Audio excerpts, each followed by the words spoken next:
오늘은 우리 배재대학 교수님 강철구 교수님을 모시고 이제 일본 정치 경제 뭐 전반적인 한일 관계 뭐 다 두루두루 얘기 좀 나누려고 오늘 모셨습니다. 저하고는 인연이 깊죠. 영상으로서는 많이 이제 접했는데 오늘 이렇게 직접 뵙기는 이제 처음이고 그동안 많은 얘기들을 나눴는데 오늘은 이제 직접 만나 뵙고 일본 경제, 저는 정치고 우리 강철 교수님은 이제 경제가 전공이시니까 오늘 제가 물어볼 만한 게 상당히 많습니다. 자, 그러면은 우리 강철 교수님 잠깐 자기소개 조금 해주실까요? 네, 안녕하세요. 방금 소개받은 강철구라고 합니다. 저는 현재 대전에 있는 배재대학교 일본학과에서 근무하고 있고요. 지금 현재 학과장을 또 맡고 있어요. 그리고 또 대학원에서 부원장 맡고 있어서 학교 일도 조금은 하고 있고 하다 보니까 좀 이해력도 좀 넓어지게 되고 또 학생들을 일일이 또 상담도 하고 또 군대 갈 때 또 안아줘야 되고 잘 다녀와라 이렇게 또 폭넓은 경험을 하고 계시네요. 예, 그렇죠. 예. 왜냐하면 학생들이 또 사인하러 오니까 그래서 어느 부대에 가니면서 이렇게 좀 격려도 해주고 하다 보니까 그 릴레이션십이 되게 좋아지는 것 같아요. 자, 그래서 이제 오늘은 일본 경제가 사실 최근에 뭐 최근이라고 할 것도 없습니다만 30년 동안 잃어버린 30년 뭐 여기서 시작해가지고 특히 최근에 코로나19 이후에 일본의 경제가 상당히 어려움을 겪고 있는데 저도 뭐 여러 번 영상을 통해서 일본의 환율 문제라든가 그 다음에 경제가 지금 상당히 어렵다 뭐 이런 얘기들을 많이 이제 말씀을 드렸는데 그 중에 제일 일반인들이 많이 궁금해하는 것이 왜 그렇게 일본이 잘 나가다가 갑자기 그렇게 붕괴하듯이 그래서 버블이 꺼졌다 뭐 거품 경제가 꺼졌다 그러는데 그 거품 경제가 팍 꺼지게 된 계기가 뭐냐 이 부분에 대해서 일반인들도 상당히 궁금해하거든요. 네. 그 흐름을 잠깐 좀 설명해 주시겠어요? 예, 따로 준비된 거 없이 그냥 하다 보니까 제가 그냥 큰 흐름에서 이렇게 말씀을 드리자면 잘 나가다가 붕괴됐다라고 하는 것이 그렇게 붕괴됐다고 해서 사람들은 또 그렇게 생각을 하더라고요. 야, 일본이 그래서 붕괴됐냐? 여전히 세계 3위 경제 대국이 아니냐? 그래서 전제가 잘못됐다 이런 얘기를 하는데 그러니까 보통 우리가 이야기하는 그 붕괴라는 것은 지금 이제 말씀하신 것처럼 이렇게 잘 나가면 계속 나가면 붕괴가 아니죠. 이렇게 잘 나가다가 이게 이렇게 꺾여졌다라는 하얀 곡선을 그리니까. 네, 하얀 곡선을 그리니까 그것을 붕괴라고 하는 거죠. 그 붕괴가 뭐 지금까지 붕괴돼가지고 우리보다 못 사는 이런 의미는 아닌데 일반인들이 뭐 그 부분이 좀 이해가 안 된다 이런 분들이 계세요. 그래서 그 붕괴라는 것에 초점을 맞추면 워낙 2차 세계대전 패전을 하고 사실은 뭐 우리도 뭐 6.25 전쟁 이후에는 뭐 아프리카 이디오피아보다 못 사는 그런 국가에서 여기까지 올라왔잖아요. 일본도 마찬가지죠. 패전에서 뭐 본토가 일본 그 12,000년 역사에서 처음으로 본토가 공격을 당한 상태에서 미국의 GHQ의 메가더가 또 샌프란시스코 조약을 체결하기 전까지 또 지배를 하고 그런 다음에 인프라가 무너진 상태에서 경제 대국이 됐지 않습니까? 그러면은 제가 볼 때는 그렇게 해서 이제 갑자기 다시 또 이제 부자 국가가 되네요. 그럼 사람들 마음속에는 잘 살아보자라는 그런 생각도 있고 한편으로는 또 욕망이 또 불타오르게 되죠. 그러니까 이제 탐욕이 이제 서서히 성장을 하게 되면 거기에 편승하는 분명 어떤 세력이 이제 들어오겠죠. 그것이 제가 볼 때는 일본의 부동산 버블이라든지 또 뭐 주식의 버블 그 외에 각종 어떤 데이터들이 과거보다 한참 지금 부풀어 오른 거죠. 그런데 우리가 표현하는 그 버블이라는 것은 말 그대로 버블이라는 것은 터진다라는 전제가 있잖아요. 뭐 바늘로 그게 터졌다라는 거죠. 그러니까 인프라는 그대로 있고 그 버블이 터진 거죠. 그러니까 이제 실물보다는 좀 더 어떻게 보면은 과장돼 보였다든가. 그렇죠. 뭐 그런 게 있으니까 그게 이제 탁 터뜨리면은 본래 원위치로 돌아가는 거죠. 그 그러니까, 버블만큼 터진 거죠. 그렇죠, 그렇죠. 그러니까 이제 고도 경제 성장한다는 것 자체가 내가 인식하는 거는 이런 부분이 있어요. 그 85년도 플라자 합의가 있었잖아요. 그렇죠. 플라자 합의에 의해 가지고 1달러당 240엔 하던 것이 2년 만에 100엔으로 이렇게 떨어졌다는 거는 2.4배 정확하게 재산이 부풀어 올랐다. 그렇죠. 이런 거거든요. 그러니까 이제 일본의 보통 일반인들의 입장에서 보면은 만약에 해외 나가서 돈을 쓴다 그러면은 자기가 지금까지 받던 봉급의 2.5배, 2.4배 부풀어 오른 그 가격을 느끼게 된다는 거죠. 그러니까 엄청난 엄청난 부자가 된 느낌을 갖는다는 거 아니에요. 그래서 그때서부터 깃발 부대가 생긴 거잖아요. 그러니까요. 해외 나갈 수 있고. 그러니까 이제 국내에 있을 때는 큰 그걸 못 느끼는데 해외 나가는 순간 이게 내 자산의 2.4배가 팍 뛰었다는 걸 2년 사이에. 그러니까 요즘 내가 느끼는 게 뭐냐면요. 일본 정부가 엔저를 계속 유지하는 거 아니에요. 엔저를 유지하는데 그래봤자 지금 127엔 최근에 151엔까지 떨어졌다가 다시 또 127엔 뭐 이렇게 올라왔는데 요걸 가만히 돌아보면은 사실상 그때 플라자 합의 때문에 일본 경제가 망가졌다 이런 얘기를 많이 하는데 많이 듣고 있는데 그 망가졌다는 게 뭐냐 하니까 엔고 때문에 망가졌다 이 얘기잖아요. 그렇죠. 근데 엔고 트리거가 된 거죠. 그러니까 엔고 때문에 망가졌다는 건 결국은 대기업들이 피해를 엄청나게 본 거잖아요. 왜냐하면 당시는 이제 수출이 꽤 이제 그 당시는 다 수출해서 먹고 사는 게 일본의 산업이었다고 보는데 이 수출가가 갑자기 2.4배 뛰었다고 하는 거하고 같은 맥락이니까 이 수출이 안 되는 거 아니에요. 한국 제품한테 반판이 깨지고 뭐 중국 제품하고 비교도 안 되고 하여튼 그렇게 되다 보니까 대기업들이 서서히 망가지면서 완전히 소위 말하는 뭐 우리 패나소닉, 써니, 산요, 온갖 그 전자산업들이 다 망가지고 왜? 박사님 그거 우리 세대밖에 몰라요. 젊은 애들은 그러니까 잘 모르더라고요. 그러니까 이 부분에 시대가 바뀌었어요. 그래서 옛날에 내가 유학할 때는 이제 저기 아키하바라 가 보면은 전자 상가들이 막 불야성 같았는데 거기 가서 보면은 써니, 파나소닉, 산요, 미쯔비시 그렇죠. 이런 것들이 전부 막 휘황찬란하게 진열되어 있으면은 그 옆에 삼성하고 LG는 이렇게 찌그러져 있는 그런 모습이었는데 그게 이제 그 소위 말하는 플라자 합의로 인해서 엔고가 되면서 가격 경쟁력이 확 떨어진다 대기업이. 자 그렇게 해서 대기업이 망가졌다 여기까지는 이해할 수 있어요.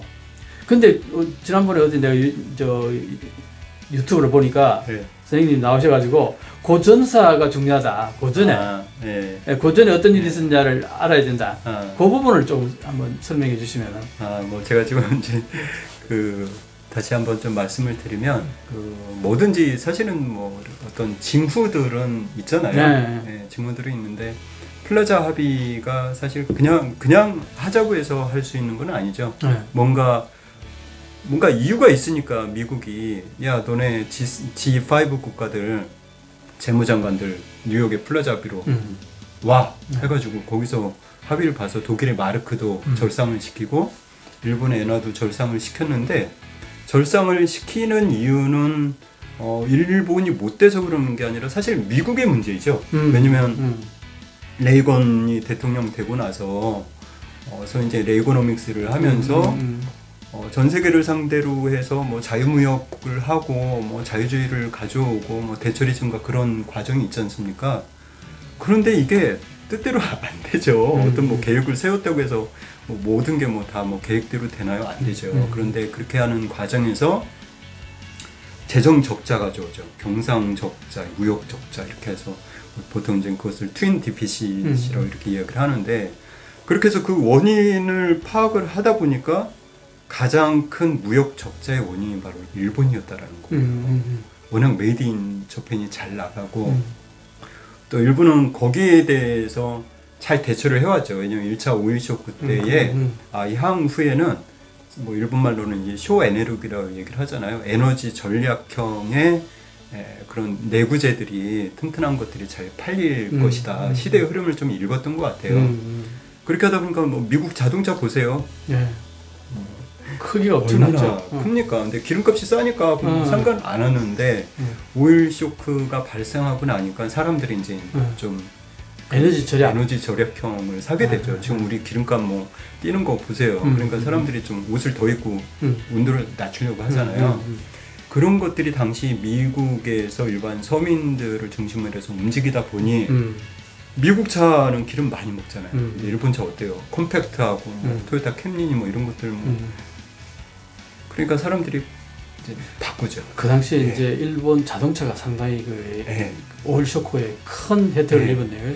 그래서 그것뿐만이 아니었죠. 사실 뭐 메이드 인 저팬 뭐 그렇게 하다 보니까. 그 외에 또 어떤 게 있어요? 예를 들면 뭐 소니는 미국 애들은 소니가 미국 거라는 생각을 하고 잘하는 거예요. 워낙 뭐 어렸을 때부터 다 소니니까. 그러니까 소니는 발음도 뭐 미국 발음이죠.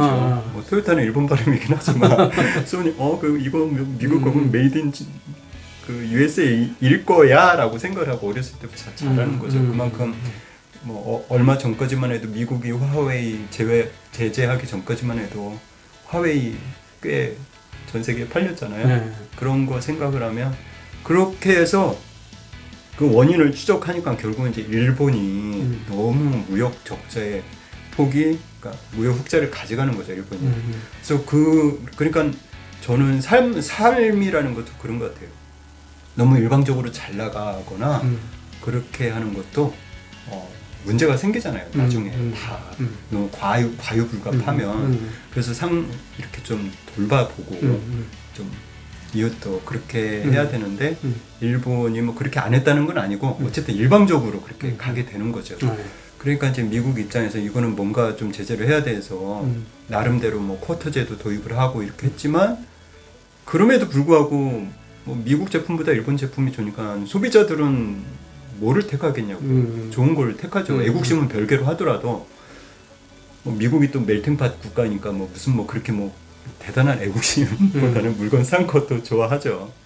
그러니까는 그런 과정에서 아무래도 이거를 뭐라 그럴까 어떤 제도로 이거를 수정하지 않으면 안 되겠다라고 생각을 했겠죠. 미국의 입장에서 무역 적자가 너무 많이 나니까. 그렇죠. 근데 입장에서. 그거를 할 수 있는 방법은 미국 제품을 더 잘 만드는 건 시간이 오래 걸리잖아요. 그럼 결국은 이제 환율로 이제 조정을 할 수밖에 없어서 하게 되는데 이제 그런 과정에서 일본에서도 지금 이제 잘 알고 있죠. 일본도 나름대로 그런 과정을 통해서 야 이거 메이드 인 재팬 너무 잘 나가는 거 아니야? 뭐 속으로 기뻐하면서도 뭐 이렇게 바깥으로 표출 안 했을 수도 있겠는데 지금 방금 이제 말씀하신 게 일본 제품이 워낙 잘 나갔다는 얘기를 이제 했잖아요. 그게 정치적인 관점에서 내가 한번 또 설명을 좀 해볼게요. 국제 정치적인 관점에서 사실상 아까 얘기했듯이 일본은 패전하고 우리는 식민지에서 독립을 하고 그때 한국은 아무것도 없었고 일본도 본토가 아까 뭐 만년 이상의 역사 속에서 처음으로 폭격을 받았던 본토가 폭격받은 게 일본이란 말이에요. 그러니까 도쿄 그 공습 뭐 이런 걸로 해서 폭격을 맞아가지고 거의 뭐 동경 전체가 잿더미가 되다시피 해서 이제 패전 이후에 이제 출발을 하니까 한국도 표, 일본도 표 뭐 이렇게 이제 볼 수 있잖아요. 그런데 일본은 그래도 한국보다 나았던 게 뭐냐 하니까 메이주신 이후로 어쨌든 서구 기술을 받아들여 가지고 중공업이 발달됐어. 그걸로 인해서 2차 세계대전을 수행할 수 있었잖아요. 항공모함도 만들고 비행기도 만들고 그 정도의 기술력은 있었다는 거죠. 자, 그런데 일본은 그런 기술력이 있었지만 자본은 없었단 말이에요. 패전 이후에 한국도 마찬가지지만 그런데 한국전쟁이 터지면서 이게 달러가 쏟아져 들어오잖아요. 일본에. 그러니까 달러가 쏟아져 들어오니까 일본은 기술력이 어느 정도 축적되어 있는 게 있는 데다가 자본이 들어오니까 이 자본과 기술이 합쳐지면서 제품이 이제 만들어지는 거예요. 자, 그런데 또 하나 중요한 게 뭐냐니까 냉전의 발발로 인해 가지고 미국이 일본을 제재하러 들어갔다가 제재해서 뒷걸음치면서 다시 일본을 키우려고 그래요. 미국이. 그러면서 소위 말해서 공산주의를 막을 수 있는 마지막 방파제 정도로 일본을 키우려고 하다 보니까 미국 시장을 마음껏 오픈시켜줬어요. 맞습니다. 마음껏 오픈시켜주니까 일본은 어떤 의미에서는 사실 땅 짓고 헤엄치기 식으로 수출을 마구 할 수 있었던 거죠. 네, 압도적으로 미국이 사갔으니까요. 그러니까 네. 미국은 그 사이에 냉전을 치르려고 국내 어떤 그 산업 기반 이런 거 돌보기보다는 전 세계를 상대로 특히 공산권 소련을 상대로 어떻게 보면 냉전을 치르게 그게 여념이 없었단 말이에요. 제가 알기로는 그래서 요시다 독트린도 나온 거 아니에요? 그러니까요. 예. 그 요시다 독트린이라는 게 이제 일본 입장에서는 미국이 한국 전쟁으로 인해서 주일 미군들 전부 한반도로 다 이제 네. 보내니까 네. 일본 땅은 일본이 지켜라 하고 헌법 개정해서 군대를 만들어라. 미국이 그렇게 압력을 넣었는데도 불구하고 요시다가 사실 그것도 모순이에요. 그렇죠? 네, 처음에는 뭐 헌법 만들어서 비군사화하고 이렇게 했다가 한국 전쟁 발별로 그렇죠. 또 군대를 또 키우라고 그러니까 헌법 구조에 가지고 그 전력을 못 가지게 어느 정도 족쇄를 채웠다가 몇 년 안 돼서 그 족쇄를 그렇죠. 풀고 헌법 개정하고 군대를 만들어라 그러니까 일본 입장에서는 잘 납득이 안 됐겠죠. 근데 이제 아까 요시다 독트린 얘기했지만 요시다가 이제 강력하게 반발했는데 그 반발하는 이유는 내가 앞에 어떤 그 영상에도 내가 뭐 그걸 설명을 좀 많이 했는데 어쨌든 그래서 이제 그 당시에 일본은 경제가 좋을 수밖에 없는 여러 요건들이 갖춰져 있었다는 거예요. 한국 전쟁으로 인해서 자본이 엄청나게 순식간에 형성이 됐던 거하고 시장이 미국 시장이라는 거대한 시장이 경쟁 상대 없이 무한대로 오픈됐었어요. 그게 미국의 정책이었는데 그 미국의 정책이라는 게 방금 말씀드렸듯이 공산화되는 걸 막는 방파제로서 일본을 키워야겠다고 생각했다는 거예요. 그 일본을 키우려고 하다 보니까 일본 제품들을 받아준 거죠. 중국이 WTO 가입하고 나서 중국 제품들이 미국으로 쏟아져 들어간 거하고 똑같은 맥락이에요. 맞습니다. 그러니까 미국이라는 시장이 어마어마한 역할을 한 거예요, 이게. 그러니까 일본은 어떤 의미에서는 미국 입장에서는 너희들 우리 때문에 이렇게 큰 거 아니냐. 박사님, 그래서 거기에서 네, 그래서 네. 많은 분들이 그런 얘기를 해요. 아니 미국이 G5 국가들 오라고 해서 미국, 영국, 프랑스, 어디가 독일, 일본 모이라고 해서 모였어. 그럼 일본 니네 애나 절상시키라고 해서 그걸 말을 왜 들어요? 라는 질문을 하는 분들이 계세요. 그렇죠. 안 들어도 그만이잖아 라고 얘기를 하는데 그럴 수가 없죠. 지금 말씀하신 대로 그럼 미국 시장 개방을 했죠. 미국 덕분에 성장을 했는데 그걸 미국 말을 안 듣는다. 더군다나 핵 우산 아래에 있는 일본이라는 국가가 안보를 거의 미국 의존하고 있는 상태에서 그렇잖아요. 그리고 이제 경제력을 키우고 그 GDP의 1% 미만으로 암묵적으로 군사력을 쓰고 다른 나라들은 미국만 해도 군사력이 2. 몇 %인가 2.5인가 3% 이렇게 그렇죠. 쓰지 않습니까? 근데 일본은 그거를 1%로 1% 쓰고 나머지는 뭐 사회 간접 자본에 투자를 하고 경제 성장하는데 쓰면은 그러니까 요시다가 제가 알기로 그런 얘기 했죠. 지금은 사람들이 나보러 바보라고 하겠지. 그렇지만 언젠가 썸데이 그때 가서는 사람들이 알 것이다. 지금 현재 내가 그렇게 택했던 이런 요시다 독트린 이런 것들을 보고 요시다 독트린이 뭐예요? 정확히? 제가 알기로는 뭐 세 가지라고 얘기를 하는데 제가 그걸 일일이 기억은 못하는데 한마디로 경제에 올인하겠다. 나머지 안보와 군사는 미국에 맡기겠다. 그 한마디로 요약하면 그런 그렇죠, 내용이지 않습니까? 그러니까 이제 미국 입장에서 보면은 무임승차한다고 얘기를 그렇죠. 계속 하죠. 일본한테. 그리고 뭐 그걸 뭐 보통 뭐 뭐라 그러나 뭐 페트론하고 무슨 관계라고도 이렇게 얘기를 하지 않습니까? 미국이 페트론이 되는 거죠. 그래서 뭐 이런 얘기 해도 될지 모르겠는데 김현철 교수님은 그래서 아메리칸 푸들이라고 얘기를 하지 않습니까? 일본은. 그 표현이 제가 볼 때는 사실상 맞는 표현처럼 들리죠. 그렇게 할 수밖에 없었던 과정이 있었으니까. 그렇죠. 뭐 자위대 자체가 미국의 그 세계 전략 속에서 어떤 공백을 메꾸기 위해서 만들어진 측면이 강하니까 네. 뭐 당연히 그렇게 이제 푸들이라는 얘기까지 나올 수 있는 상황인 거죠. 자위대가 자체적으로 군사훈련할 수 있고 뭐 군사 작전을 펼 수 있고 자립적으로 전쟁을 치를 수 있는 상황이 전혀 아니니까 네. 특히 미국의 뭐 하나의 종속적인 하나의 개념으로 뭐 전력을 가지고 있다 이렇게 이제 본다면은 상당히 특혜를 받은 거죠.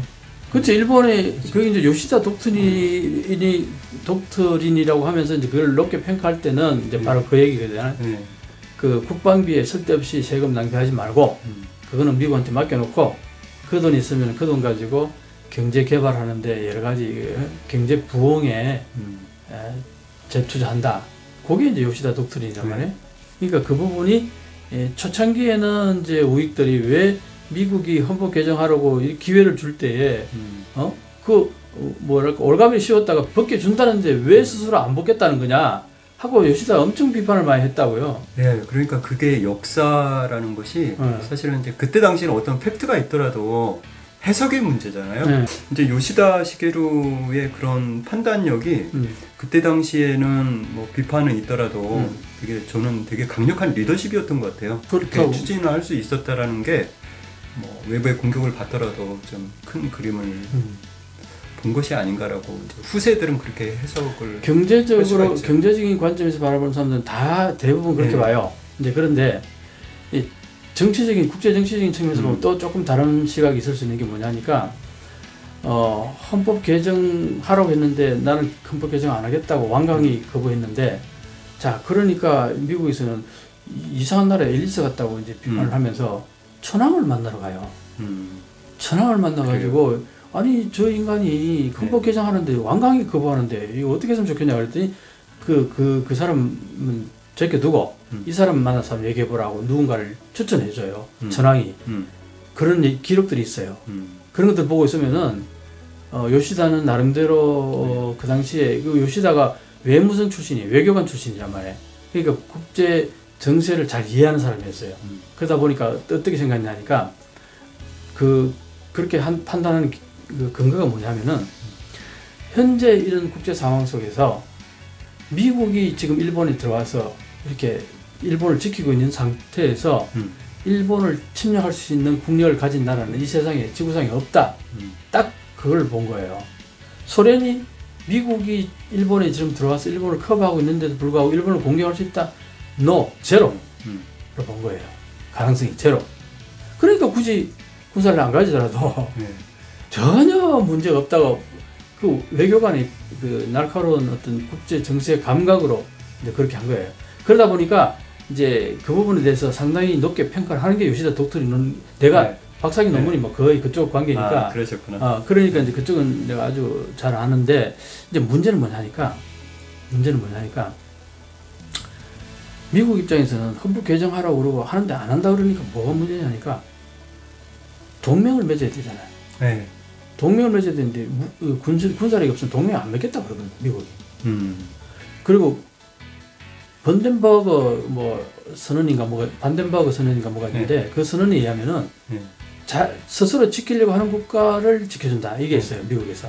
스스로를 지키려고 의지가 없는 국가는 지켜줄 의미가 없다. 이렇게 그 규정이 있어요. 그러니까 요시다가 헌법 개정 안 하고 군대 안 만들겠다니 그럼 나는 넌 못 지켜줘. 이렇게 된 거예요. 그 안보조약 맺은데도 불구하고 미일 안보조약 내용에 보면은 일본을 지켜준다는 얘기 한마디도 없어요. 군사 기지는 그렇게 빌려주고 있으면서도 기지를 그렇게 무상을 쓰고 있으면서 그래서 그게 우리한테 공격을 엄청 받은 거예요. 이게 무슨 조약이냐? 이거는 우리나라 태극기 부대 같은 거 있으면은 아주 난리가. 그러니까 이제 기시 노부스케가 A급 전문 용의자였던 기시 노부스케가 수상이 됐을 때 그때 제일 먼저 하려고 했던 게 미일 안보조약 개정이었어요. 그 개정에서 제일 먼저 했던 게 기지를 제공해 주는 대신에 미군이 일본을 지켜준다는 조항을 집어넣은 거예요. 그게 아베의 영향을 준 거 아니에요? 그럼요. 현재의 할아버지한테 전 수상에. 그러니까 그 기시 노부스케의 그 어떤 생각 자체가 거의 아베한테로 다 그대로 이어진 거예요. 좁으니까. 제가 그 저기 에피소드를 아는데 기시 노부스케가 그렇게 해서 이제 고향 야마구치로 이제 왔다고 그래요. 이제 안보제압 반대를 이제 사람들이 외쳤을 거 아니에요. 그러니까 그 아베가 어렸을 때 동네에서 안보제압 한타이 이렇게 하니까 그 아베가 기시노부스케 때 그랬대요. 그 할아버지 안보제압 반대라고 하는데 반대가 뭐야? 막 이렇게 물어봐서 그 반대하면 안 된다 그러겠구나. 뭐 이렇게 그런 그 에피소드가 강력하게 머리에 남아 있었다. 그 무릎에 앉아가지고 안보 한타이 그랬다잖아요. 그렇죠. 네. 무슨 말인지도 모르고 안보 반대. 그러니까 이제 그걸로 보건대는 이제 일본 정치사를 쭉 훑어보면은 결국은 이제 요시다 독트린이 긍정적인 측면이 분명히 있음에도 불구하고 한계점이 뭐냐, 요 부분을 얘기하려다가 이제 말했잖아요. 그 부분이 뭐냐 하니까 헌법을 개정하고 군대를 가져야 경제적인 지원을 해주겠다고 그랬어요, 미국이. 헌법 개정 끝까지 안 하고 군대 안 가진다 그러면, 헌법 개정이 아니라 군대를 안 가진다 그러면은 우리 너희들 경제 지원 못해, 이렇게 된 거예요. 그러니까 요시다도 어쩔 수 없이 군대를 만들기 시작한 거예요. 그게 첫째, 그 경찰 예비대. 네, 52년에 경찰 예비대를 처음 만들고, 그 다음에 2년 후에 보안대. 보안대를 만들고, 그 다음에 이제 자위대. 그렇지. 2년 후에 자위대. 이렇게 이제 그게 보안대까지는 이게 군대가 아니라고, 완강하게 그 군대가 아니라고 반발했어요. 누가 봐도 군대 지금 만드는 그 과정이 아니냐 그랬는데, 이건 절대 군대가 아니다. 그게 뭐냐, 거짓말을 계속 하는 것 바람에 이 자위대의 그 출생이 비밀이 돼버린 거예요, 이게. 네. 그래가지고 이게 아버지를 부르지 못하는 홍길동전이 돼버린 거예요, 이게. 그래서 지금도 자위대가 적자 같은 그 한마디로 호적이 영이 이상하게 돼 있다, 이런 얘기를 많이 해요.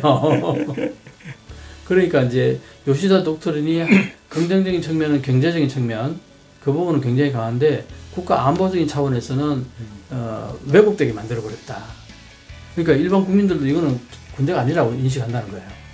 사실은 군대인데 그 부분이 상당히 지금까지도 여러 가지 그 소위 말하는 후유증을 남기고 있다, 이제 이런 얘기를 합니다. 그렇죠. 그래서 이제 그런 과정에서 미국의 어떤 절대적인 그런 이제 페트롤의 역할이 보호자로서의 역할을 했다라는 거죠. 그러니까 이제 그런 플라자 합의 때 이제 내막을 잘 모르는 분들은 거부하면 되지라고 하는데 그게 이제 쉽지 않았다라는 얘기죠. 그 얘기를 이제 여기까지 쭉 끌고 이제 그렇죠. 왜 그 플라자 합의 때 그 바보같이 속절없이 그냥 그걸 그렇게 받아들였냐, 이제 이런. 그런데요, 그게 거기도 이제 에피소드가 있는데, 그때 당시에 외무상이 다케시다 시보른가? 다케시다였거든요. 다케시다 나중에 총리가 됐죠. 다케시다 총리가. 그 다케시다가 그 플라자 합의가 있을 때에 뭐라고 얘기를 하냐면, 왜 모였는지는 벌써 알잖아요. 왜 지금 우리가 모였는가? 그때에 미리 얘기를 한 거예요. 야, 우리 그럼 엔화 10% 절상을 할게, 얘기를 한 거예요. 일본이? 네. 10%? 네, 10% 절상을 할게라고 얘기를 하니까 일본이 되게 잘 이해를 하네? 그런데 10%라고 한정을 짓는 것은 좀 미국의 입장에서 10% 정도는 안 되잖아요. 그런 이야기를 할 정도로 그 다케시다 총리, 당시 이제 외무상이. 근데 나중에 결국은 100%가 넘어버렸죠. 왜냐면은 버블이 한창일 때 79엔까지 내려갔으니까. 그러니까 200, 그러면 240엔 뭐 이렇게 하다가 79엔은 어떻게 되는 거예요? 뭐 거의 300% 네, 가까워. 그렇죠. 7원 774. 그렇죠. 그렇죠. 300% 가까워. 네, 그 정도 3배 이상의 엔화 절상이 됐으니까 10%라는 건 진짜 미국이 잘못했다. 그래, 그럼 2배에서 20% 해주자라고 했다가는 미국이 또 다시 당하죠. 네. 그런 것도 있었죠. 그러니까 이제 왜 갑자기 그렇게 이렇게 잘 나가다가 갑자기 이렇게 버블이 꺼지게 됐는지, 뭐에 영향이 해가지고 갑자기 버블이 꺼졌는지. 그러니까 어떤 정책을 세운다라는 것은 이유가 있으니까 정책을 세우는 거죠. 그런데 이제 대부분의 정책이라는 것이, 그러니까 뭐라고 얘기하나, 그러니까 선 정책을 취하기보다는 사회가 좀 안정되고 나면 이제 후정책을 취하게 되잖아요. 그 제도가 만들어진 제도를 보니까 수정해야 될 것이 있다는 이제 그때부터 이제 해야 되는데 그런 것들을 어떻게 취하느냐에 따라서 결과가 좀 달라질 수 있잖아요. 그런데 이제 그때 당시에 그러니까 N절상으로 인해서 가장 고통받는 것은 수출 기업들이죠. 그렇죠. 수입업자들이야 이제 뭐 아주 뭐 좋은 기회이긴 하지만 그럼 이제 수출 그렇게 잘 나가던 일본의 수출이 가격 경쟁력에서 밀려나게 된다. 가격이 뭐 한꺼번에 얼마나 뛴 거예요. 그러니까 2년 사이에 예. $10,000 하던 게 24,000달러가 된다는 얘기예요. 예. 가격이. 예. 그런데 2.4배 뛰었다는 얘기냐 네. 마찬가지거든요. 근데 그렇게 뛰게는 안 했죠. 그러니까 뭐 그렇게 하면 당연히 안 당연히 팔리니까. 안 팔리죠. 그러니까 가격을 올리지를 않고 그걸 기업이 떠안는 거예요. 그러니까 이제 기업이 이제 떠안게 되니까 기업이 고통을 받게 되죠. 그러니까 그 고통을 감소시켜 줄 수 있는 방법이 뭐냐? 정부가 돈 찍어서 그냥 줄 수는 없잖아요. 예, 그래서 이제 수출 기업들이 이제 그 어려움을 겪으니까 일본 정부가 해줄 수 있는 방법은 결국 그 설비 투자를 하기 위해서 자금을 조달을 했지 않습니까? 은행으로부터. 대부분 은행으로부터 이제 조달을 하죠. 그러면은 그 조달 자금에 대한 부담을 줄이기 위해서 금리를 낮춰주면 기업들이 좀 숨통이 트이잖아요. 그렇죠. 그 금리를 상당히 빠른 시간 안에 6%에서 2.5%씩, 0.5%씩 해서 한 6번에 걸쳐서 2.5%까지 내려줬어요. 그럼 그 금리를 내리는 이유가 예. 플라자 합의로 인해 가지고 대기업들이 그렇죠. 고통을 네. 받으니까 네.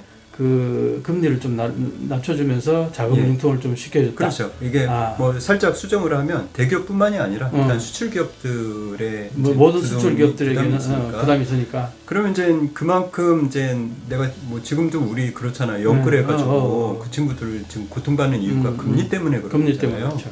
그러니까 그 금리를 낮춰주면 좀 숨통이 트이지 않습니까? 그거를 그렇죠. 생각하면 플라자 합의 이후에 많은 기업들이 어려움을 좀 해소할 수 있는 방법이 이제 금리를 낮추는 거죠. 근데 일본 지금은 제로 금리라서 2.5%면 왜 그렇게 높지라고 하지만 그때 당시에서는 일본 역사상 처음이거든요. 6%까지 있다가 네, 2.5%까지 내려왔다는 거죠. 근데 우리나라는 그때 막 10% 넘고 그랬어요. 그러니까 2.5%면 마치 지금의 제로 금리처럼 놀랄 만한 그게 80년대 버블 그러니까 플라자 합의 이후에 86년에서 87년, 8년 뭐 이때 7년 정도까지. 그러니까 플라자 합의 때문에 갑자기 엔고가 됐으니까 그렇죠. 그 고통을 이제 수출 기업들의 그 고통을 줄여준다는 차원에서 금리를 인하했다. 예.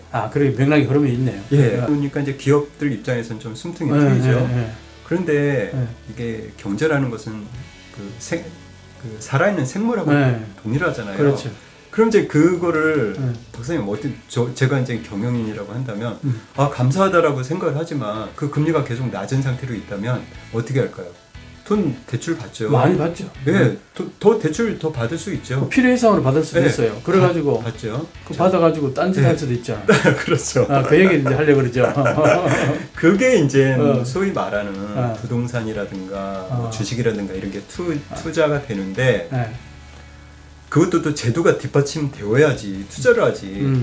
우리도 그렇지 않습니까? 지금 뭐 경자 유전인데 뭐 시골에 있는 땅 뭐 평당 10,000원이라고 해서 내가 500평 살 수는 없잖아요. 제도가 안 돼 있죠. 내가 농사를 못 지면은 살 수는 없지 않습니까? 그러니까 그때 당시에 기업들이 부동산 투자하고 뭐 주식 투자하는 거 그냥 열려줄 수가 있나요? 그렇지는 않죠. 그러니까 그런 제도가 벌써 그렇게 할 수 있게 또 그런 제도가 또 있었다라는 거. 아니 그게 그러니까 이제 그 낮은 금리로 돈을 마구 빌려서 원래는 땅을 막 사고 주식 막 사는 건 못하게 어느 정도 규제를 한 다음에 금리를 서서히 내렸어야 되는데 그게 열려 있었다. 그런 게 전혀 없는 상태에서 금리를 낮춰버리니까 기업들이 돈 빌려가지고 딴짓 했다. 부동산 투자하고 뭐 주식 투자하고 이렇게 했다 이거죠. 그러니까 생물이라는 거, 경제라는 그렇죠. 원래는 이제 설비 투자를 해야죠. 더 늘리거나. 본래는 설비 투자를 해야 되는데 그렇게 하지를 않고 했을 수도 있겠지만 왜냐하면 설비 투자해가지고 물건 만들어서 팔려서 얻는 리턴보다는 땅 투자해가지고 얻는 리턴이 더 큰데 그걸 어떤 바보가 설비 투자를 하겠습니까? 지금 엔고 상황에서.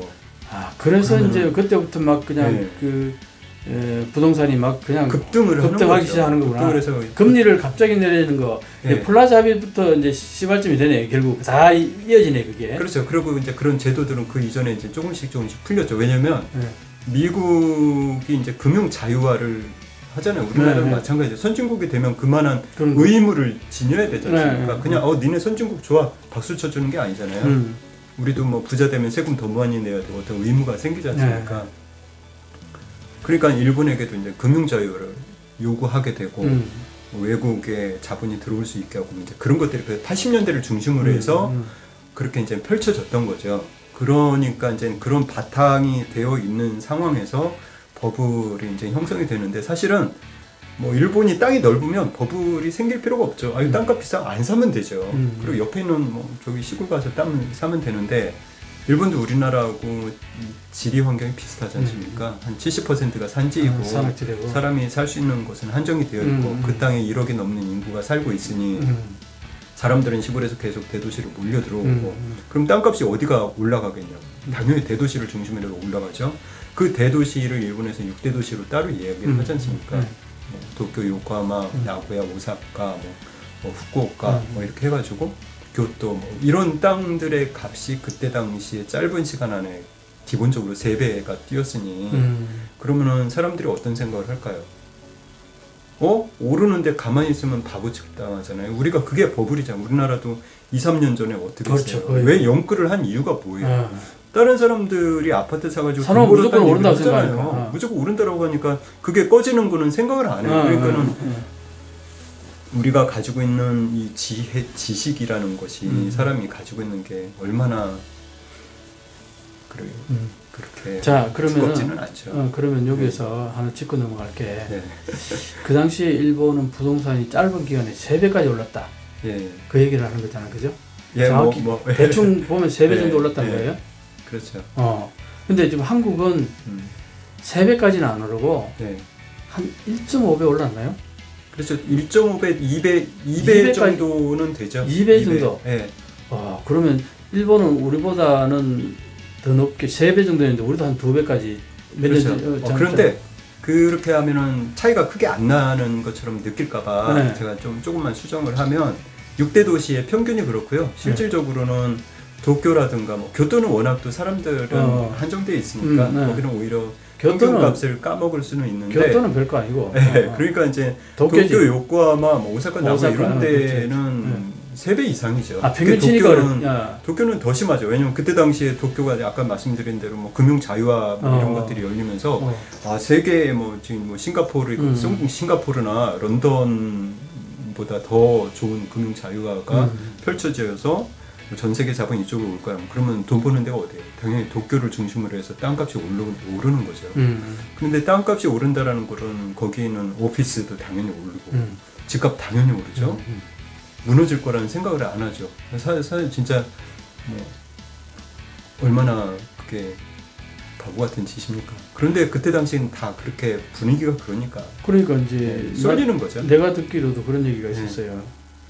회사에 취직만 하면은 은행에서 가방 들고 와가지고 그 사람하고 면담하면서 당신 땅 사거나 집 사라. 내가 은행에서 돈 빌려주겠다. 돈을 빌려주는데 120%를 빌려준다는 거예요. 그렇죠. 100%도 아니고 왜? 금방 오를 거니까. 그렇게 했으니 그게 비정상도 한참 비정상인 거죠. 그게. 그런 비정상은 그거 보면은 사실 우리가 반면교사로 삼아야 되잖아요. 근데 우리도 그렇게 뭐 크게 반면교사로 삼았나요? 그 오른 거 보세요. 미국도 마찬가지죠. 리먼 브러더스 사태가 왜 일어났어요? 결국은 서프라임 모기지잖아요. 그 서프라임은 프라임 되지 않는 사람들에게 모기지를 준 거 아니에요. 그렇죠?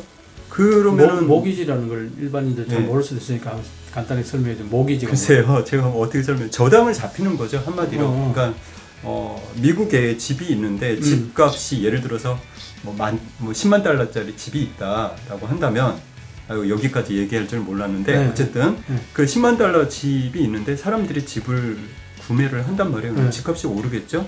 그러면은 이 사람의 신용도는 빌려주면 안 되는데 이 사람에게 그 부동산 리먼 브로더스라든가 이런 기업에서 오는 거예요. 10만 달러짜리 집을 갖고 있는데, 있으니까. 너 집이 있는데 너 대출해서 네. 돈 더 쓸 수 있다. 근데 그 돈이 예를 들어서 5만 달러까지는 빌려줄 수 있다라고 한단 말이에요. 네. 근데 집값이 오른단 말이에요. 미국도 마찬가지로. 그러니까 이 집이 부동산에서 팔 때는 리먼 브로더스에서 팔 때는 10만 달러였는데 이게 15만 달러가 되네요. 그럼 어떻게 해요? 그러면 이 집을 담보로 해서 돈을 더 빌려줄 수도 있네 했는데 다른 데서 보니까 이분의 신용도가 그렇게 높지가 않단 말이에요. 그런데 리먼 브로더스에서는 뭐 예를 들어 어떻게 했냐면 이거를 이제 상품화하는 거죠. 채권화하는 거죠. 그래서 이것을 상품으로 돌리는 거지 않습니까? 우리가 믿어줄 테니까 이거 돈 빌려줘도 된다. 그럼 거기서는 보니까 또 계속 오르네? 그럼 이거를 또 채권을 또 팔아야지? 더 비싸게? 뭐 그렇게 하다가 이제 채권이 되고 계속 그렇게 된 것이 어느 날 터진 것이잖아요. 사실 그건 미국에서는 제가 볼 때는 일본의 버블을 참고로 했으면 그런 일들이 벌어지지 않았겠죠. 근데 그 모든 것이 다 에버리스. 인간이 가지고 있는 탐욕이라는 탐욕 때문에. 네, 그래서 뭐 부처님도 그런 얘기 하지 않습니까? 탐진치에 대해서 얘기를 하지 않습니까? 인간이 가지고 있는 탐욕. 부처님까지 동원하시나? 이제 죄송합니다. 아니, 삭제해 주세요. 아니, 죄송할 건 없고. 제가 이 크리스찬인데 누가 보면 크리스찬 부디즘인 줄 알겠네요. 그래서 결국은 이제 이 부동산 버블이라는 게 일본의 그 버블이라고 하는 이유가 프라자 합의로 인해서 엔고가 급격하게 이루어지면서 대기업들이 좀 죽겠다고 이제 호소를 하니까 일본 정부가 그걸 좀 무마하기 위해서 금리를 급속도로 내렸다. 금리를 급속도로 내리니까 많은 사람들이나 기업들이 싼 이자니까 마구 빌려서 돈을 마구 빌려서 설비 투자하면 괜찮은데 설비 투자보다는 땅 사고 집 사고 부동산 사는 여기에다 많이 투자를 하니까 이게 급격히 부동산 가격이 오르고 급격히 오르다 보니까 은행에서는 이게 10만 달러짜리인데 12만 달러를 빌려주는 뭐 이런 현상까지 간다는 거죠. 론트 밸류라고 해서 그러니까. LTV가 이제 그렇게 상승을 한 거지 않습니까? 그게 제가 지금 정확히 그 기억은 안 나는데요. 그것을 그냥 빌려주는 건 아니에요. 그러니까 어떤 이제 기관을 만들어서 그 기관에 통과를 하면 그럼 이제 거기서 보증을 해주는 거죠. 그냥 빌려주진 않죠. 그러겠죠. 그 기관에 보증을 해준다. 그게 아무튼 있어요. 무슨 전자가 들어가는데 거기에서 이제 도장만 받으면 120% 대출을 해주죠. 거기서는 120%를 왜 도장을 찍어주는 거기서 그 기관은? 그 기관이 판단을 했을 때 아니 우리나라도 뭐 그렇게 말씀하시면은 뭐 다 똑같죠. 누가 사기 당하고 싶어서 사기 당하겠습니까? 그러니까 이제 그 당시에는 뭐 하루 자고 나면 땅값이 오르고 부동산 값이 오르니까 충분히. 왜냐면은 1억 2천을 빌려줘도 그 집이 뭐 현재는 1억이지만 1년 뒤 1년 뒤에는 2억 3억이 될 수도 있다 생각하는 거지. 그렇죠. 그러니까는 또 그런 흐름이라는 게 또 있잖아요. 자, 그렇게 자 올라갔다. 그러다가 갑자기 왜 그럼 이제 눈치를 채잖아요. 이거 우리나라도 뭐 그렇게 해서 금리를 올리는 거 아닙니까? 너무 디플레이션이 되면 그다음 인플레이션이 될 거라는 거는 당연한 어떤 이제 사이클이지 않습니까? 그렇죠. 그거를 뭐 일반인들은 잘 눈치채나요? 눈치채도 뭐 그냥 제도가 그렇고 분위기가 그러니까 그럼 이제 결국은 이제 정책 당국자들이 판단을 해야 되지 않습니까? 그러면은 이제 너무 시중에 돈이 많이 풀렸네? 그럼 좀 끌어들여야지 긴축을 좀 해야지라고 판단을 하겠죠. 뱅크 오브 저펜이. 그럼 이제 긴축 정책을 해야죠.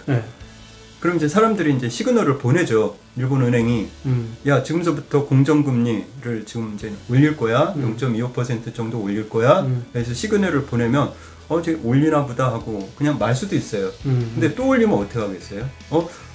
더 오르네? 그럼 내가 지금 현재 100만 엔을 빌렸는데 이제 금리가 오르면 지금까지는 100만 엔에서 매달 뭐 5,000엔 정도의 금리를 지불했는데 저렇게 하면 내가 다음 달에는 7,000엔? 그 정도는 감당이 가능해. 근데 이게 이제 만행이 된다 그러는데 감당이 못 될 것 같으면 좀 원리금도 상환하고 이렇게 준비를 하잖아요. 근데 이거를 너무 짧은 시간 안에 팍팍팍 올린 거예요. 너무 짧은 시간에. 그러니까 사람들이 이걸 대처할 시간이 너무 부족했다라는 거예요. 그래서 이제 일본은행의 정책적인 정책 미스가 있었다라고 일본의 학자들도 이야기를 많이 하죠. 그게 결국은 이제 버블이 붕괴되는. 그렇죠. 그렇게 되면 우리도 지금 그러지 않습니까? 왜 아파트 값이 떨어지는 이유가 뭐예요? 금리 살고 있는데. 지금 금리를 많이 금리가 가장 큰 영향을 가장 큰 영향을 미쳐죠. 근데 이제 그 당시 일본은 자체적으로 금리를 그렇게 올린 거고, 우리나라 지금 현재는 미국 달러가 워낙 금리가 올라가니까 어느 정도 연동하기 위해서 올리는 측면이 강하잖아요. 우리는 어떻게 보면 타이에서 올리지 않을 수 없는 부분도 있는데, 그래서 올리긴 하는데, 우리도 반드시 타이라고 할 수는 없죠. 왜냐면은 작년에 미국이 그런 금리를 올리기 전에 우리가 먼저 올린 적이 있었거든요. 작년 8월 달에 한국은행에서. 그게 이제 그 당시 부동산이 너무 과열됐다 해가지고. 부동산이 과열됐다라기보다는 부동산 때문에 금리를 올렸다라고 저는 안 봐요. 왜냐면은 지금 벌써 코로나로 인해서 2, 3년 지금 소비가 안 되고 있지 않습니까? 그런데 이제 우리가 지금 이제 소비가 좀 풀리고 있네라고 생각을 하는 거죠. 소비가 안 되니까 우리들도 뭐 1인당 20만 원씩 정부에서 코로나 지원금도 주고 소상공인들 지원해주고 뭐 이렇게 해서 시중에 돈이 풀렸잖아요. 그러니까 너무 많이 풀리면 돈의 가치가 하락을 하죠. 그렇죠. 그리고 재화와 서비스의 가격이 상승하게 되고, 그럼 이제 그렇게 되지 않도록 그런 것들이 이제 중간에 컨트롤을 하기 위해서 금리를 살짝 올리면 금리를 올린다라는 것은 뭐예요? 시중에 있는 돈이 이제 은행으로 들어가겠죠. 금리가 높은데 뭐 들어 주식 투자합니까? 그 위험한 상품에 테이크를 리스크하지 않으려고 하잖아요. 우리들은 기본적으로 뭐 기업가가 아니니까. 그런 이제 서민들은, 우리 같은 사람들은 은행 금리 안전하게 받는 게 낫겠다 해서 은행으로 돈이 들어가지 않습니까? 시중에 풀린 돈들이. 그런 것들에 대해서 우리 그 한국은행이 그런 판단을 했겠죠.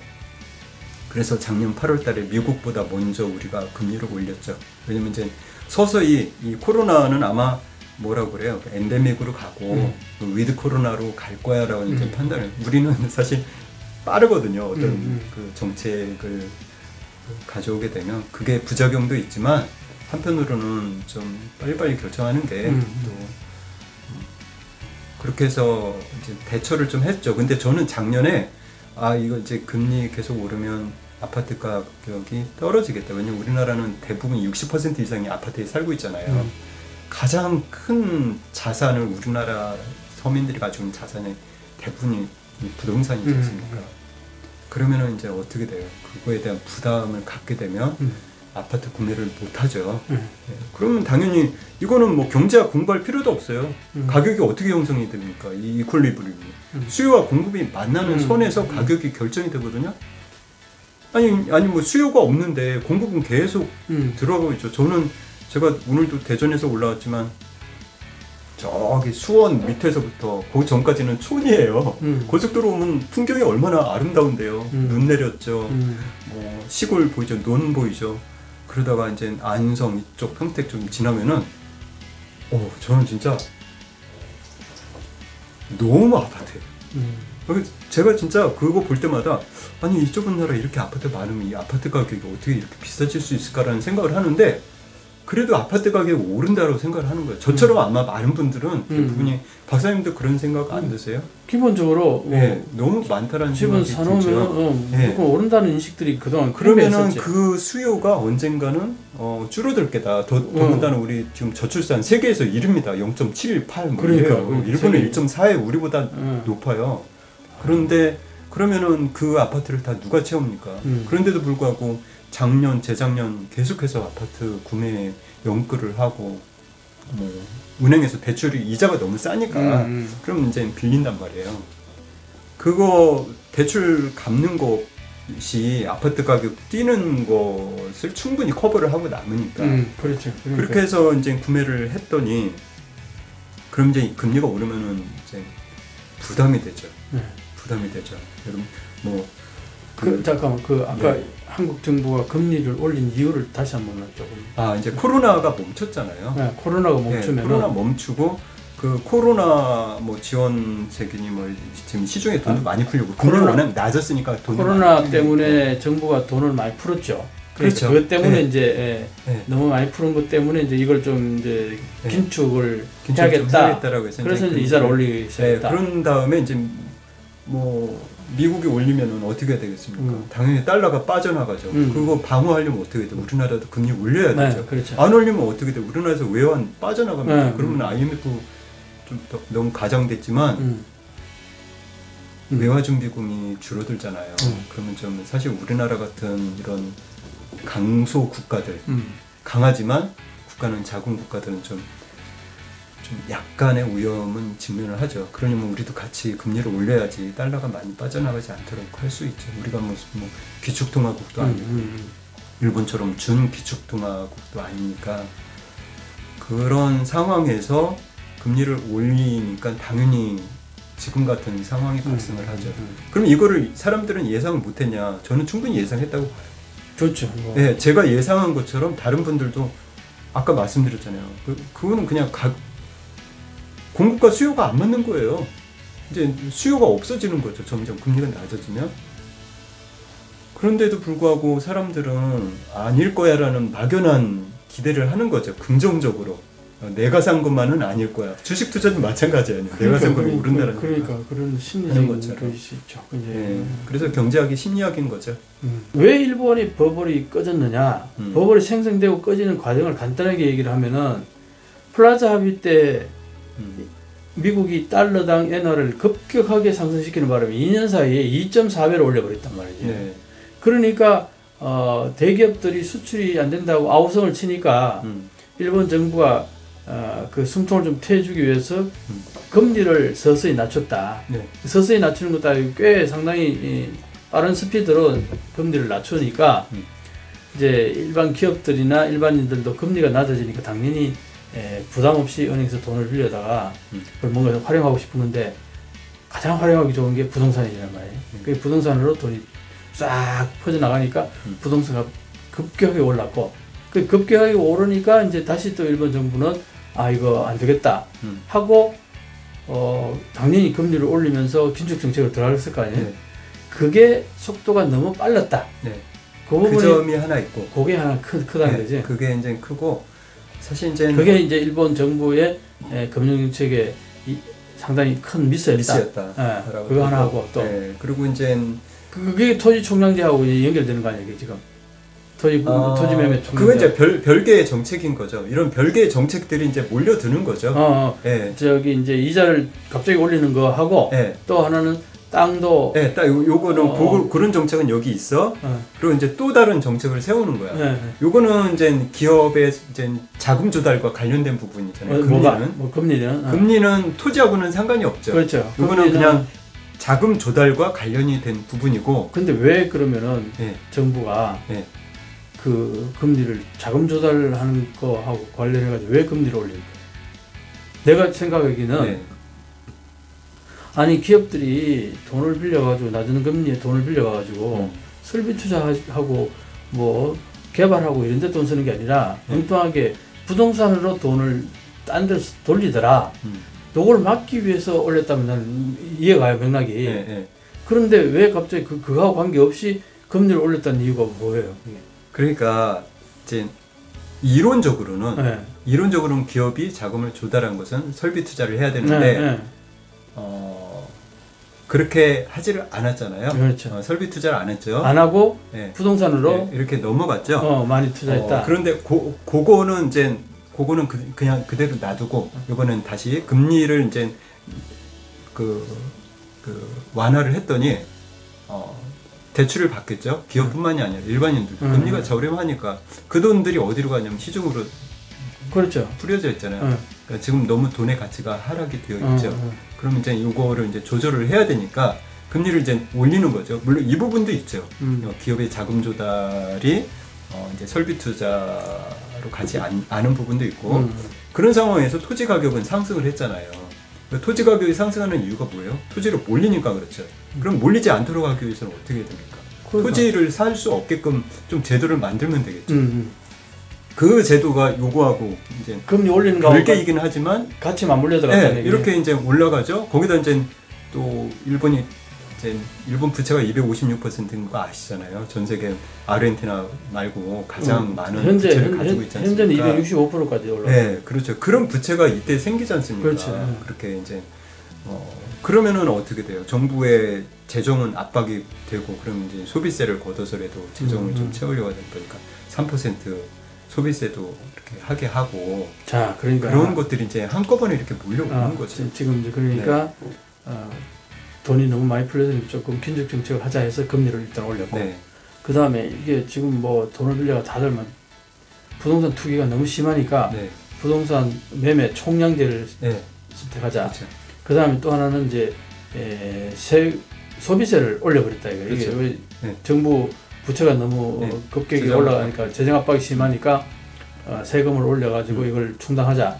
이 동시에 3펀치를 한꺼번에 맞았다 이 얘기잖아요. 그죠? 네, 뭐 한꺼번에라고 해서 뭐 같은 날은 아니겠지만 어쨌든 짧은 이제 시간 하니까. 그렇죠. 사실 당하는 입장에서는 이게 뭐 이때 들어오건 저때 들어오건 힘든 건 마찬가지예요. 하나만 들어도 힘든 거는 뭐 마찬가지죠. 그러니까 뭐 상당히 이제 힘드니까 결국은 지금 우리가 이렇게 부동산 가격이 하락하는 것처럼 그런 하락이 이제 밀려 들어오게 되고 마치 버블이 형성하는 것처럼 똑같은 거예요. 버블이 꺼지는 것도 꺼진다? 그럼 더 꺼지기 전에 내놔야지 라는 한 사람이 나타난단 말이에요. 심리라는 거, 심리. 네.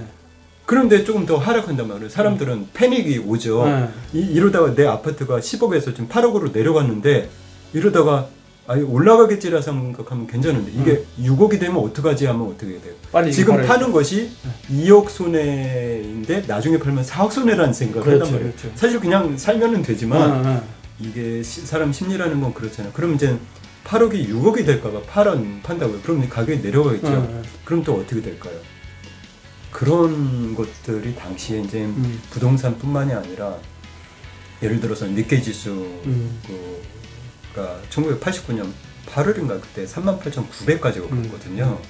그게 지금까지도 회복을 못하고 한때 제가 귀국하기 전에 8,000인가 거기까지 내려왔어요. 그리고 아까 엔화의 상승폭보다 훨씬 더 세죠. 그러니까. 그렇죠. 8,000까지 내렸던 뭐 7,000 내가 7,000 몇 가지도 봤었거든요. 거의 4만까지 있다가 8,000까지 내렸 7,000까지 그렇죠. 내렸다. 그러니까 4분의 1이 넘게. 몇 년도에 나왔는데? 제가 2004년도에 귀국했거든요. 2004년도에. 네, 그때 그러니까는 뭐 그게 지금 이제 2만 뭐 6, 7천까지 가니까 사람들은 그게 아베 때 아베의 아베노믹스 덕분에 주식은 성공했다 이렇게 얘기를 하는데 그 주식의 반이 또 일본은행이 가지고 있으니까 그러니까 그런 부분 그러니까는 주식의 반을 그다음 채권의 반을 일본은행이 가지고 있다는 게 이게 말이 안 되는 얘기 이게 그렇게 해가지고 재정 파이낸스를 했어요. 재정 파이낸스를 해가지고 주식을 밀어 올리고 그 다음에 또 채권을 사가지고 그걸 이제 또 못 올라가게 조절하고 직접 살 수는 없는 거고 그러면서 이제 거기에 엄청난 세금을 쏟아부었다는 거 아니에요, 그죠? 그렇죠. 네, 그런 과정들을 통해서 그렇게 이제 버블이 무너지게 된 것이 이제 좀 장기화되다 보니까 잃어버린 10년이니 뭐 이런 이야기들이 잃어버린 30년, 잃어버린 것이 30년. 이제 잃어버린 30년이라는 얘기까지 나오는 거죠. 앞으로 잃어버린 50년이 될지도 모르겠다는 얘기까지 나오는데. 그런 얘기는 사실 이제 좀 조심해야 될 이야기이긴 한데. 아니 일본에서 그렇게 얘기 나온다고. 그렇죠. 그래서 학자들이 그런 얘기를 하더라고요. 뭐 조심스러울 게 뭐가 있어요? 그게 이웃나라 잘 되면 더 좋죠 뭐. 아니 이웃나라가 잘못되기를 고사 지내고 이런 얘기 하는 게 아니라 그런 얘기들이 나온다. 맞아요. 아니 제가 최근에 막 어떤 분들이 일본 이야기 잘못하면 저는 그런 것 같아요. 우리나라 사람들이 갖고 있는 일본에 대한 이중성은 전 분명히 있다고 봐요. 그러니까 공적으로는 일본에 대한 어떤 그 백파이트를 막 그러니까 욕은 하지만 사적으로는 또 한편으로 또 그렇지 않은 부분들도 분명히 있거든요. 그렇지 않은 부분 어떤 부분? 뭐 그렇지 않은 부분은 일본에서 배워야 될 점이 많고 아직도 일본이 가지고 있는 소부장 기업 그 기술이라든가 또 뭐라 그럴까 아직도 일본의 튼튼한 시민의식이라든가 뭐 인프라 시설이라든가 이런 것들을 우리가 당연하게 어렵다. 아직까지도 계속 일본은 당연히 배울 점이 많죠. 저는 이제 그런 거를 배우지 말고 그걸 우리가 뛰어넘어서 그 이야기는 아닌 거예요. 뭐 박사님도 마찬가지지 않습니까? 우리가 뭐 한일 역전이 됐다고 해서 우리가 모든 뭐 다 우리가 역전해서 그거는 아니잖아요. 그렇죠? 네, 저도 마찬가지고 많은 분들이 이야기하는 것이 그래서 이렇게 보면 이게 그렇지 않습니까? 심리라는 것이 내가 계속 혼나는 사람은 아 그래 나는 혼나야 돼서 이렇게 생각할 수 있지만 격려를 받았을 때 어떤 모티베이션이 생겼을 때 우리 개개인들도 이렇게 더 성장할 수 있고 뭐 we can do, I can do, you can do 뭐 이런 생각을 하는데 그런 점에서 우리나라가 역전된 부분에 대해서 저는 강조를 하고 싶고요. 또 잘하는 부분에 대해서는 분명히 칭찬을 하고 좀 뒤처진 부분은 지금부터 시간의 축적을 통해서 우리가 할 수 있다. 왜냐하면 벌써 이 증명이 됐잖아요. 이 짧은 역사 안에 짧은 시간 안에 일본이 가지고 있는 기술력의 70-80%까지 올라왔다? 그건 무슨 말이에요? 일본은 이렇게 서서히 올라가 우리는 빠른 시간 안에 가다 보면 언젠가는 만날 수가 있겠죠. 그 기간이 좀 짧기를 원하는 사람으로서 이야기를 하는 거죠. 뭐 일본은 그냥 너네 멈춰 있어. 일본이 그렇습니까? 일본도 절치부심하죠. 얼마나 그래서 뭐 구마모토에 TSMC 유치하고 반도체 산업을 다시 과거의 꿈을 가지려고 제2의 르네상스, 뭐 제3의 르네상스 만들려고 노력을 하고 그러는 거지. 그럼 이제 우리는 또 그러면 가만히 있냐? 우리도 또 이제 발바닥에 땀이 나게 또 뛰고 그렇게 하는 거죠. 그러면서 서로 경쟁하면서 좋은 어떤 굿 네이버 선진 국가로서의 어떤 관계를 갖는 게 바람직하지 않을까요? 좀 약간 좀 결론 같네요.